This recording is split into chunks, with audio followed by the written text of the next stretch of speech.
I'm Adam Watson. I'm Julian Watson. This is the Dark Center Mafia Power Hour. Today we're taking a look at Batman issue number 158, Hush Part 2. I've read all of Hush Part 1, have you? No. I'm going to be honest. Beyond and besides Jim Lee's pretty artwork, I don't remember much about what this story was actually about. It's been quite a few years since I read it. I know it was like a appearance by this important member of the Bat family or Bat villain every single issue sort of thing. Yeah. But as far as the plot goes, I remember who Hush was, but a lot of the other nuances I've forgotten. Yeah. Before we take a look at the comic, we are going to be at the Cap City Comic Con this Saturday, August 22nd. If you're in the Salem, Oregon area, stop by. We've done the previous two shows. They were both great times, lots of comics for not a lot of money. We're going to have comics on display from Dark Center Comics, books that we distribute as Comics Mainstream, and we should have, 5 or 6 short boxes full of dollar bin comics. So let's take a look.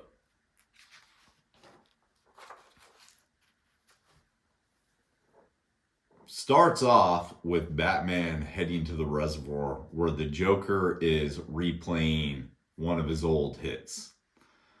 He's talking about how the first time he ever stopped him, he was trying to poison the reservoir. The first time Batman ever meets Joker is dependent on who's telling the story. Have you ever noticed that? Yeah. Yeah. So I'm pretty positive the actual original first appearance of Joker was a closed door mystery. Yeah. Based off of a movie called The Man Who Laughs, I think. I think so. Yeah. But maybe that was a retcon too. I don't know. I've never actually read the old Golden Age comic, have you? No, and there's like 100 origins for every character. Exactly. But in any case, Batman's reminiscing about the first meeting between him and the Joker and why would the Joker be replaying his greatest hits. He never does that. I also don't think that that's a Joker thing. I think he replays his greatest hits all the time. Yeah.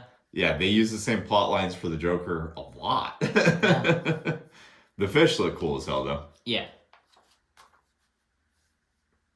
As he's battling the Joker's goons, he's knocking their masks off and it's releasing some sort of Joker toxin onto them. Yeah. I'm wondering if he's fucking up people here who aren't goons, but are just regular guys that the Joker has kidnapped and used some toxin to be making them do this. The double page spreads are a tricky thing to actually print correctly, right? Right. This is one of those instances where this probably would have been better left as not taking up 2 pages. It's like here, you don't see anything that's essential cut off, right? Yeah. But look at how awkward the shotgun looks. Yeah. Look how awkward Batman's kick looks. Yeah. And it's all because Jim Lee decided to lay this out in a way that it takes up 2 pages when it doesn't need to.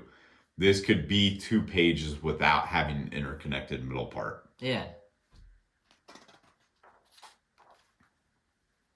And now we get the credits. This is written by Jeff Loeb, penciled by Jim Lee, inked by Scott Williams, colored by Alex Sinclair, lettered by Richard Starkings. So all in all, the artwork looks good. Yeah. I don't think I like it quite as much as what I like the artwork in the original Hush. I'm not sure why. I'm not sure if it's just not as detailed or what, but it doesn't quite capture what the original one did in some way, shape, or form, But the Joker shows up and slams Batman in the face with a crowbar and kicks him into the water, where all of the Joker piranhas start attacking him. It all looks cool. Yeah. I don't like this stupid digital blood, though. You can tell this is an overly digital effect in that none of this was drawn into the artwork originally, Yeah. It doesn't look good. That actually looks quite bad. But I like a lot of the other artwork there, Have you read this series yet? No. I haven't either, but everybody seems to be crazy about it. Yeah. Then Batman thinks about how there's only two things that can happen when you remove his mask against his will. Either you get a whole face full of gas sprayed on you, or it discharges a massive amount of electricity. The second is what happens, but unfortunately his mask has shorted out and ends up electrocuting all the piranha as well as him. How exactly does he work that all into the suit? He's Batman. Yeah, but like what makes this suit decide if it's going to be gas that gets shot or if it's the electrical charge? How did it know that he needed this? You wouldn't think that they would write in both things right here. Just be like, this suit electrifies anyone who tries to remove my mask against my will. Da, da, da, you know, like the whole point about the gas is like, why put that in there? Yeah, why do you have a randomized mask? Yeah, that seems really stupid. Yeah. Then we get a big motherfucker picking up the Joker and cracking his eardrums before he drags him away. This is a part where the lettering really doesn't work for me. Same. That on your knees looks like shit. It was very hard to tell that was even said on your knees at first. Yeah. I first read it. The rest of the lettering looks so damn good for that to look so shitty. Yeah. You know, the sound effects in this are actually really, really well done. Like the way that the Joker's he ha ha ha bubbles in, you know, and all that. It all looks so great for this to just be like, I don't know, impact bold or something like that. Does not look good. This guy, though, as we learn, has the awesome name of Silence. So, yeah, we'll get back to that one, I guess. So at the clock tower, which is apparently where Barbara Gordon is working these days, we have Barbara attempting to locate Batman, whose signal has gone offline, while Nightwing proves he has ADD. Neither of them take off to go looking for Batman, just by the by. And I get this looks cool, but how practical would it actually be for her to set up this whole computer system at the top of a clock that, unless it's just drawn that way, looks like an open structure? Yeah, honestly, the computer stuff is fine, but she doesn't have like a chair or anything. I know.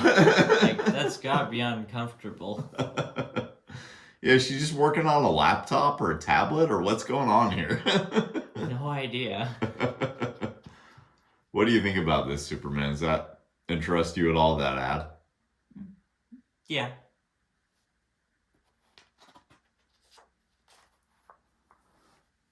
So then we see a mysterious woman crouching over Batman, bringing him back to life with CPR. He thinks that it's Catwoman, but it's actually Talia. One he has an even more complex relationship with because he once hit that and it created Damian Wayne. The final panel on the right is so weird looking. The way that she's grabbing that?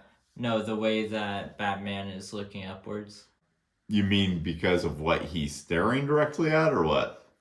Because, like, I don't know, his face just looks really dumb right there. Are you talking about this one or that one? This one. Oh, I thought you were talking about this one. No. Yeah, he's supposed to look like he's beat, is basically what it's supposed to look like. This page, in particular, out of all of these, reminds me that Jim Lee is one of the Image founders. Yeah. You see her boobs and her butt both in the same panel. This whole panel right here where she's being lifted in the air with one arm on the helicopter ladder, it's needlessly weird. Yeah. It looks like her waist is shrinking. Yeah, but just the way that she's drawn, it's like, I don't know, did he take an old drawing he did of Rogue when she was lifting off into the air and just traced over it or something? Because that's kind of what it looks like. Is this is one of the flying girls he drew at one point in time. And just repurposed it as Talia going up the ladder, you know? Yeah. Which it does look like one of his drawings. I'm not saying, he traced over somebody else, something like that. Yeah. But one of the things I hate about this is all the tech shit in Batman's suit.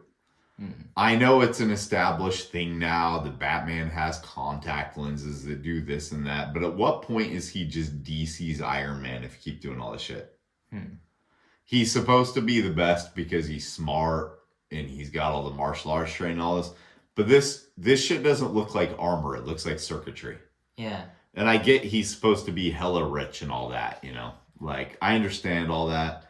I still just think it's stupid that his suit has become so Iron Man-esque. Yeah. So then we get to find out what happened to the Joker. Hush has him, and has placed a really fucked up device in his mouth that's keeping him from talking. I actually like that he did that to the Joker. Yeah. What I was trying to figure out, though, is this thing that he's putting in his mouth looks like a bottle cap. I don't know exactly what it's supposed to be. I think it's supposed to keep it, like, it's like a screw bit thing. Oh, it's an adjuster for it, you think? Yeah, maybe. Yeah, maybe. I like to think it was a bottle cap, though, as I was reading it, because I thought, when you put a piece of tinfoil or metal onto a filling in your mouth, how it's supposed to, like, shock you? Yeah. Yeah, I thought that's what he was doing. He's finding the Joker's fillings and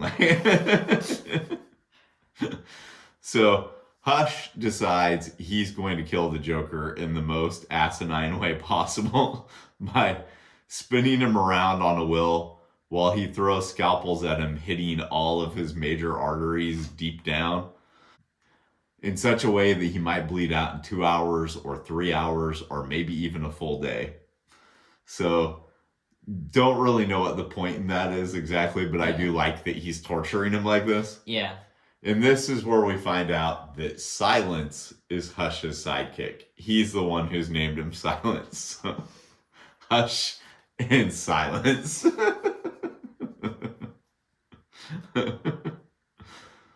You'll notice the Joker's missing a shoe. There's apparently a reason for that. There's a Cinderella element going on in this comic. And Batman's going to figure out what it is.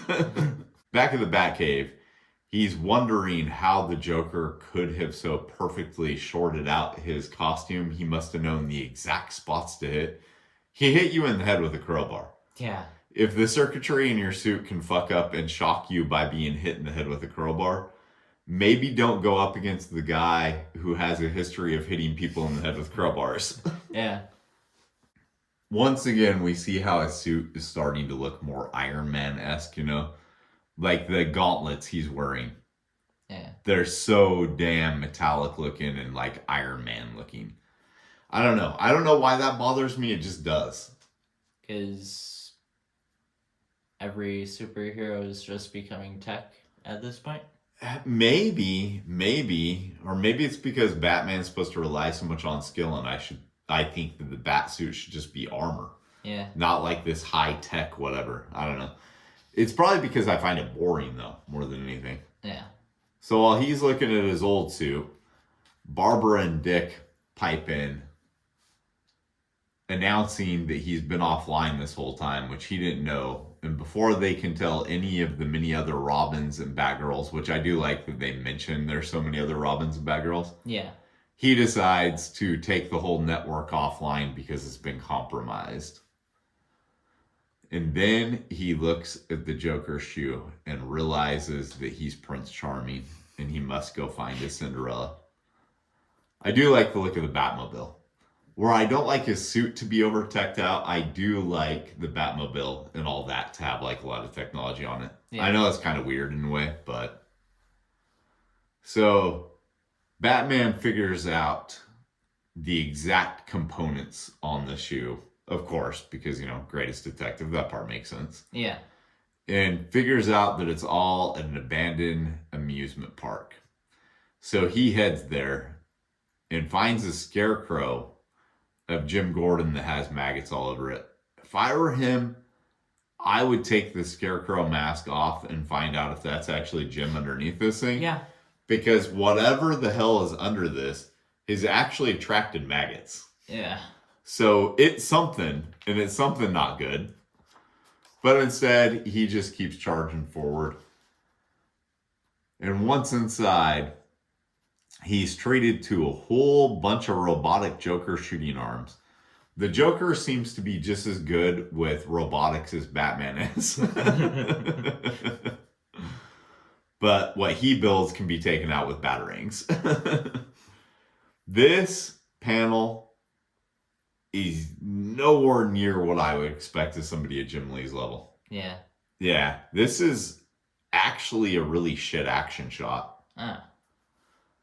And not at all the way you would want to jump through glass. If he jumped through it like this with his face completely uncovered in that part, he'd be shredded to shit. Yeah. And then he discovers the Joker strung up on the spinning wheel and starts immediately making deductions of who could have done this with such surgical precision, while the Joker's worst crimes replay on the screens around him. Scenes with Jim and Barbara from The Killing Joke and Jason Todd getting his head caved in with a crowbar, which makes me wonder, does the Joker go everywhere with a GoPro? Like, where does the film from these crimes come from? No idea. Has he been filming everything he's been doing just so he can... I know in some iterations, like the Arkham series, he does film Robin, killing Robin, but... He probably actually did have a film crew. I think he had a film crew in the scenes in The Killing Joke. And maybe he did with Robin. I don't know. It's been years since I read that story. So knowing that everything has been done with surgical precision, he figures out that Tommy has returned. Hush has returned. It's okay. Yeah. It's a little bit of a letdown for the last page, honestly. Yeah. It didn't really feel like it built up to a whole lot. And it didn't really feel like it had a ton of payoff. Yeah. So then the rest of this comic is a cross between ads and previews. Did you read either of the previews? No. I didn't either, but I will say the Martian Manhunter one, the artwork looks really cool. Yeah. I don't know if it's the artwork as much as the coloring, honestly, but yeah, it's all working together. That looks really cool. Yeah. I would actually take a look at this. I just didn't want to read the preview for some reason. The Green Lantern, on the other hand, this is not what I would want to see artwork-wise if I was picking up a Green Lantern book. Oh. What about you? It's a very alright art style. Yeah, it's too, I don't know, manga-inspired for me or something. I'm not sure. I like a lot of the 90s manga-inspired artists. So I don't know if that's what it is or not, but the features are too soft. Maybe it's the coloring I don't like, actually. Oh. Whatever the case, I don't know. This one doesn't look as interesting to me as the Martian Manhunter one did. That's for sure. That's kind of cool, though. Yeah. Yeah, so overall, what'd you think? Did this make you want to check out the original Hush? Did it make you want to continue into 159? If I found it in like a 50-cent dollar bin, maybe. Okay. Yeah, that's how I ended up with these, actually. Oh. There was a whole box of comics at a garage sale, I think 100, 200, something like that. And I offered the guy $20. Just take them all, right? This is before we were doing the channel. Before we were doing pickups and stuff like that on the channel. So he's like, yeah, there's a lot of Batman 158 though. I'm like, okay. I didn't even know what Batman 158 was because there's several books that you could call Batman 158, right? Right. So I get it back to the warehouse and I start looking through it. And yeah, there's like 30 copies of this book in there. So I'd probably read it if I came across similar circumstances. Ended up with the next one. It's not one I would seek out though. No. It definitely doesn't have whatever the first Hush had. Oh. I don't know what it was exactly, but I would recommend you go read that one. Okay. That one is better than this. And overall, it's not like this was bad. It just doesn't live up to what it could be, if that makes sense. Yeah. You got anything else? Nope. All right, let's go make some comics. We didn't create the comics that were featured in today's episode, but we did create these. Check out Ghost Assassin in the Cards and the Chihuahua Who Flew Away mini comic, both of which were written by me. The Chihuahua Who Flew Away was illustrated By me.